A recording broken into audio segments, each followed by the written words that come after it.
Hello दोस्तों, welcome to this investment banking tutorial. चलिए AMC या एसेट मैनेजमेंट कंपनी को थोड़ा डिटेल में समझते हैं। जब हम रिसर्च की बात करते हैं तब हमने देखा था कि रिसर्च के अलग-अलग क्लाइंट्स होते हैं, राइट? एक तरफ इंडिविजुअल इन्वेस्टर्स होते हैं और दूसरी तरफ इंस्टीट्यूशनल इन्वेस्टर्स होते हैं। एसेट मैनेजमेंट कंपनी भी इंस्टीट्यूशनल इन्वेस्टर्स का एक पार्ट होते हैं। अब सवाल ये आता है कि ये एग्जैक्टली करते क्या हैं? सो इंस्टीट्यूशनल इन्वेस्टर्स जैसे कि एसेट मैनेजमेंट कंपनीज क्लाइंट्स के पूल्ड फंड्स को अलग-अलग सिक्योरिटीज में इन्वेस्ट करते हैं।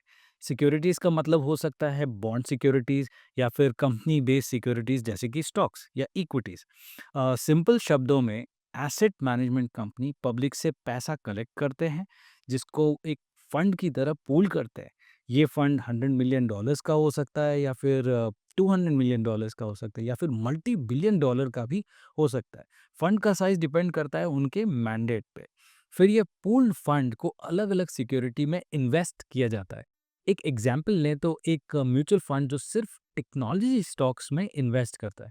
अगर आप और मैं एक म्यूचुअल फंड में इन्वेस्ट करते हैं तो फंड का मैनेजमेंट एक पोर्टफोलियो मैनेजर करता है। ये जो पोर्टफोलियो मैनेजर बेसिकली डिसाइड करता है कि फंड्स को कौन सी सिक्योरिटी में इन्वेस्ट करना चाहिए। एक सवाल ये आता है कि आखिर एएमसीज पैसा कमाते कैसे हैं?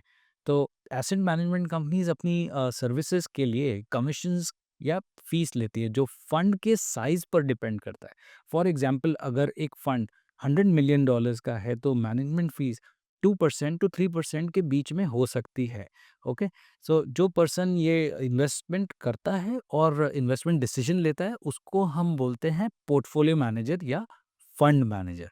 ऑलराइट, अब एएमसी का एक इम्पॉर्टेंट एडवांटेज भी होता है, वो है डाइवर्सिफिकेशन।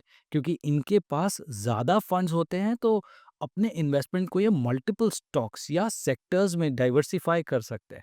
मान लीजिए कि आप और मैं सिर्फ गूगल या माइक्रोसॉफ्ट के स्टॉक्स को खरीद सकते हैं, राइट? बट ये म्यूचुअल फंड जो टेक्नोलॉजी स्टॉक्स में इन्वेस्ट करते हैं वो मल्टीपल टेक कंपनीज में इन्वेस्ट कर पाएंगे, राइट? इन डाइवर्सिफिकेशन का एक और बेनिफिट होता है, वो है रिस्क रिडक्शन। सो प्रोफेशनल जो फंड मैनेजर्स होते हैं वो प्रॉपर रिस्क रिटर्न एनालिसिस करते हैं जिसकी वजह से म्यूचुअल फंड इन्वेस्टर्स का ओवरऑल रिस्क भी कम हो जाता है। तो ये था एक basic overview asset management companies के बारे में और वो काम कैसे करता है।